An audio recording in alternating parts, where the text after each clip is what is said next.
কোনো আনুষ্ঠানিক ঘোষণা ছাড়াই প্রেসিডেন্ট ভ্লাদিমির পুতিন কেন তার সবচেয়ে ভয়ঙ্কর পারমাণবিক বোমারু বিমান হোয়াইট সোয়ানকে ইরানের আকাশে পাঠালেন?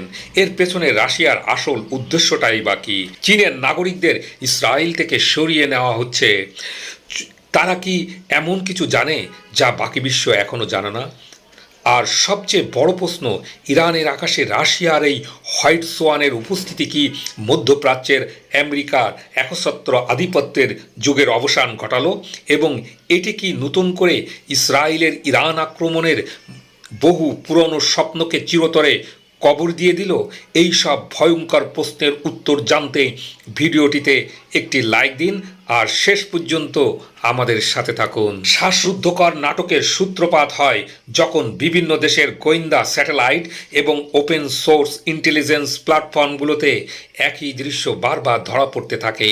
ইরানের আকাশসীমায়, বিশেষ করে পারস্য উপসাগর এবং ইসরায়েলের দিকে মুখ করে টহল দিচ্ছে এক বিশাল সাদা বিমান। নীরব খেলোয়াড় মাস্টারমাইন্ড হলেন রাশিয়ার প্রেসিডেন্ট ভ্লাদিমির পুতিন। তিনি এমন এক রাষ্ট্রনায়ক যিনি কখনো বড় বড় ঘোষণা দিয়ে নিজের তুরুপের তাস আগে থেকে দেখান না। তিনি নীরবে কাজ করেন, ধীরে ধীরে দাবার ছক সাজান এবং হঠাৎ করে এমন একটি পদক্ষেপ নেন যা পুরো বিশ্বের হিসাব নিকাশকে এক মুহূর্তে ওলটপালট করে দেয়। ক্রিমিয়া দখল, সিরিয়ার গৃহযুদ্ধ, সামরিক হস্তক্ষেপ বা সাম্প্রতিক ইউক্রেন যুদ্ধ, এই সবই তার ভয়ঙ্কর কৌশলের উদাহরণ।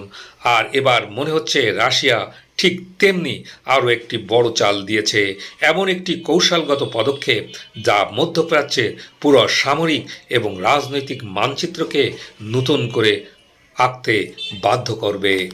সামরিক বিশ্লেষকদের ধারণা, রাশিয়া ও ইরানের মধ্যে এমন এক স্তরের যৌথ সামরিক সহযোগিতা তৈরি হয়েছে যা আগে কখনো এতটা স্পষ্ট ছিল না। আর এই সহযোগিতার চূড়ান্ত প্রদর্শন হলো ইরানের আকাশে TU-160-এর উপস্থিতি। কিন্তু কি এই হোয়াইট সোয়ান, যা নিয়ে আমেরিকা এবং ইসরায়েল এতটা আতঙ্কিত? একবার কল্পনা করুন, 275 টন ওজনের একটি ইস্পাতের দানব ঘন্টায় 2000 কিলোমিটারেরও বেশি গতিতে আকাশে উঠছে এবং তার ভেতরে ভর্তি রয়েছে প্রায় 45 টনেরও বেশি মারাত্মক অস্ত্র, পারমাণবিক ক্রুজ মিসাইল থেকে শুরু করে গাইডেড বোমা পর্যন্ত। এটা শুধু একটা বিমান নয়, এটা একটা সম্পূর্ণ ধ্বংসযজ্ঞের মহা মেশিন। কিন্তু এই বিমানের আসল ভয়ঙ্কর দিকটা হলো এর গতি এবং এর পাল্লা বা রেঞ্জ। এর সর্বোচ্চ গতিবেগ ঘন্টায় প্রায় 2220 কিলোমিটার পর্যন্ত পৌঁছাইতে পারে, যা অনেক আধুনিক ফাইটার জেট, এমনকি আমেরিকার F-35-এর গতিকেও ছাড়িয়ে যায়। আর সবচেয়ে বিস্ময়কর ব্যাপার হলো এর রেঞ্জ। একবার জ্বালানি ভর্তি করে এই বিমান একটানা 12,300 কিলোমিটার পথ পাড়ি দিতে পারে। মানে হলো রাশিয়ার মস্কো থেকে উড়ে এসে এই বিমান সমগ্র ইউরোপ, পুরোপুরি মধ্যপ্রাচ্য, এমনকি আফ্রিকার একটা বিশাল অংশে পারমাণবিক হামলা চালিয়ে আবার নিরাপদে নিজের ঘাঁটিতে ফিরে আসতে পারে। এটি একটি কৌশলগত শ্রেষ্ঠত্ব যা আধুনিক যুদ্ধের চেহারা পুরোপুরি বদলে দেওয়ার ক্ষমতা রাখে। তবে এই বিমানের আসল আতঙ্ক শুধু এর গতি বা দ্রুত নয়, বরং এর আক্রমণের ধরন। TU-160 পুরানো দিনের বোমারু বিমানের মতো সরাসরি শত্রুর আকাশসীমায় ঢুকে বোমা ফেলার মতো ঝুঁকিপূর্ণ কৌশল অনুসরণ করে না। এর পরিবর্তে এটি শত্রুর এয়ার ডিফেন্স সিস্টেমের পাল্লার শত শত, এমনকি হাজার হাজার কিলোমিটার বাইরে নিরাপদ দূরত্ব থেকে তার লক্ষ্যবস্তুর দিকে দীর্ঘ পাল্লার ক্রুজ মিসাইল ছুঁড়ে মারে। এই বিমানের ভূপাতিত করাও প্রায় অসম্ভব। যদি এমন একটি বিমান ইরানের আকাশসীমায় নিয়মিত উঠতে থাকে তাহলে তার অর্থ কী দাঁড়ায়? প্রথমত, এটি একটি সরাসরি রাজনৈতিক এবং কৌশলগত বার্তা। পুতিন কোনো কথা না বলে শুধু এই বিমানটিকে উড়িয়ে বিশ্বকে, বিশেষ করে আমেরিকা এবং ইসরায়েলকে বুঝিয়ে দিয়েছে ইরান আর এখন একা নয়। তার আকাশে এখন রাশিয়ার পারমাণবিক ছাতার নিচে রয়েছে। ইরানের উপর হামলা মানে রাশিয়ার উপর হামলা। দ্বিতীয়ত, এই বিমান শুধু একটু বোমারু নয়, এটি একটি পূর্ণাঙ্গ গোয়েন্দা এবং নজরদারি প্ল্যাটফর্ম। এর মধ্যে লাগানো রয়েছে অত্যাধুনিক রাডার, শক্তিশালী সেন্সর এবং ইলেকট্রনিক ওয়ারফেয়ার সিস্টেম। অনেক উচ্চতায় উঠতে পারে এটি, একটি বিশাল ভৌগোলিক এলাকা পর্যবেক্ষণ করতে পারে, পারস্য উপসাগরে মার্কিন নৌবহরের নড়াচড়া, ইসরায়েলের বিমান ঘাঁটিতে কী ধরনের প্রস্তুতি চলছে বা সৌদি আরবের কোন ধরনের সামরিক কার্যক্রম পরিচালিত হচ্ছে, এই সব তথ্য এটি রিয়াল টাইমের সংগ্রহ করতে সক্ষম। বিশ্লেষকদের ধারণা হলো এই সংগৃহীত তথ্য সরাসরি ইরান এবং রাশিয়ার যৌথ সামরিক নেটওয়ার্কে পৌঁছে যায়। এখন মূল প্রশ্ন, কেন কেউ এই বিমান থামাতে চাইছে না বা থামানোর চেষ্টা করছে না? উত্তরটা অত্যন্ত পরিষ্কার এবং একই সাথে জটিল।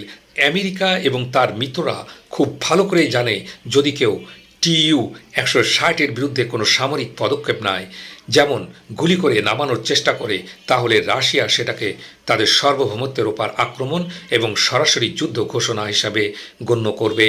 আর এ মুহূর্তে বিশ্বের কোনো দেশই রাশিয়ার সঙ্গে সরাসরি পারমাণবিক সংঘাতে জড়াতে প্রস্তুত নয়। ইউক্রেনের যুদ্ধ চলছে, বিশ্ব অর্থনীতি টালমাটাল, জ্বালানি সংকট বিরাজ করছে। এমন পরিস্থিতিতে নতুন একটি বিশ্বযুদ্ধ শুরু করার ঝুঁকি কেউ নিতে চায় না। এ কারণে আমেরিকা, ইসরায়েল বা ইউরোপীয় দেশগুলো থেকে এ বিমান নিয়ে কোনো অফিসিয়াল মন্তব্য আসছে না। সবাই নীরব, সবাই শুধু পর্যবেক্ষণ করছে এবং অপেক্ষা করছে রাশিয়ার পরবর্তী পদক্ষেপের জন্য।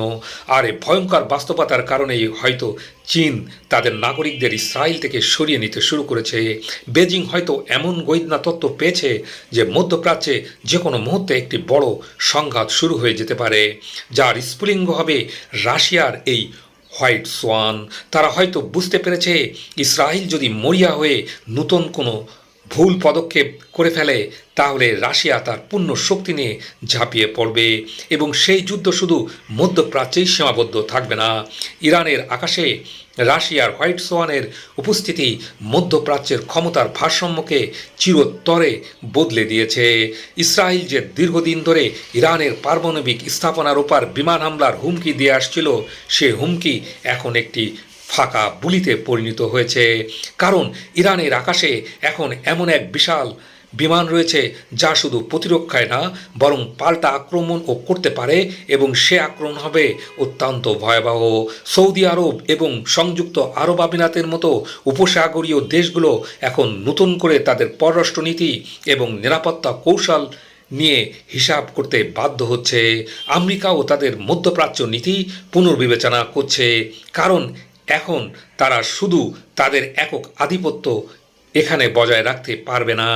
এখানে রাশিয়া এবং চীনও শক্তিশালী খেলোয়াড় হিসাবে আবির্ভূত হয়েছে। এটি এমন একটি পরিবর্তন যা বিশ্ব রাজনীতির সমীকরণ সম্পূর্ণ বদলে দিচ্ছে।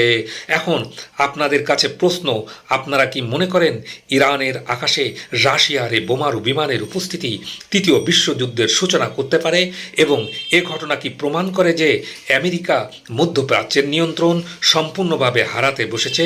কমেন্ট করে আপনাদের মূল্যবান মতামত জানান, কারণ এই নীরব উত্তেজনার শেষ পরিণতি কী হবে তার উপর নির্ভর করছে আগামী বিশ্বের ভাগ্য।